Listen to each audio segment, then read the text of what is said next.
अजय अभिनाश के दिहल चिन्हा तू देखावे अइलू। तमर जहाइब तह जश्न मनाई हो।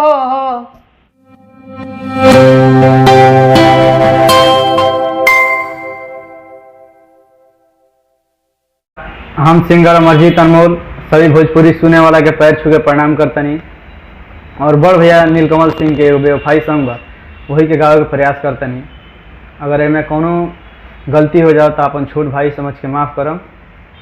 और ये गाना PPY फिल्म्स भोजपुरी पर रिलीज हुई।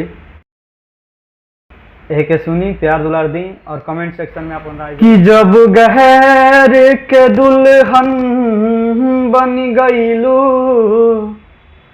काराज पूछेलू बर्बादी के। कि जब गहर के दुल्हन बन गईलू काराज पूछेलू बर्बादी के।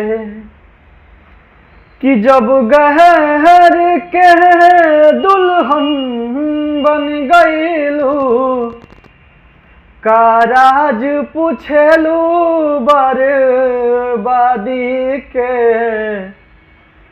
तू कार्ड भेजवले रहतू तो हम जोड़ा भेजवती शादी के।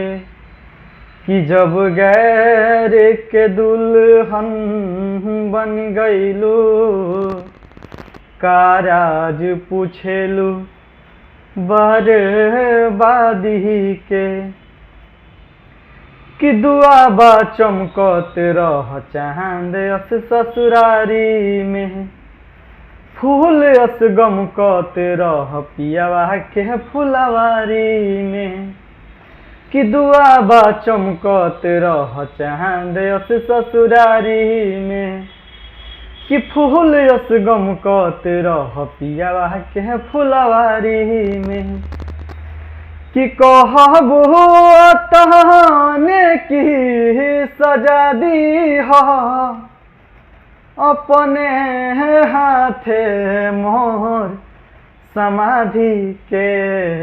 तू कार्ड भेजवले रहतू तो हम जोड़ा भेजवती शादी के।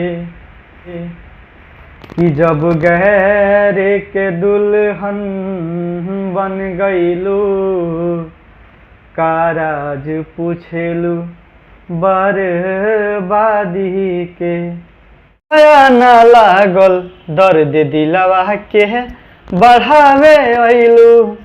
अजय अभिनाश के दिहल चिन्हा तू देखावे अइलू। कि हया ना लागल दर्द दिलवा के बढ़ावे अइलू। अमन हितेश के दिहल चिन्हा तू देखावे अइलू। तमर जहाइब तह जश्न मनाई हो। अमर जीत से जहादी के तू कार्ड भेजवले रहतू तो हम जोड़ा भेजवती शादी के।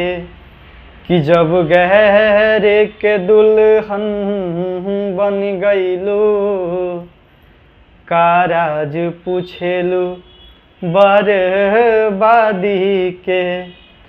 कि जब गहर के दुल्हन बन गईलू काराज पूछेलू बर्बादी के।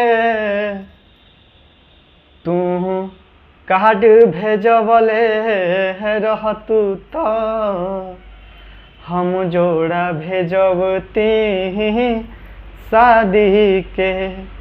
कि जब गहर के दुल्हन बन गईलू काराज पूछेलू बर्बादी के।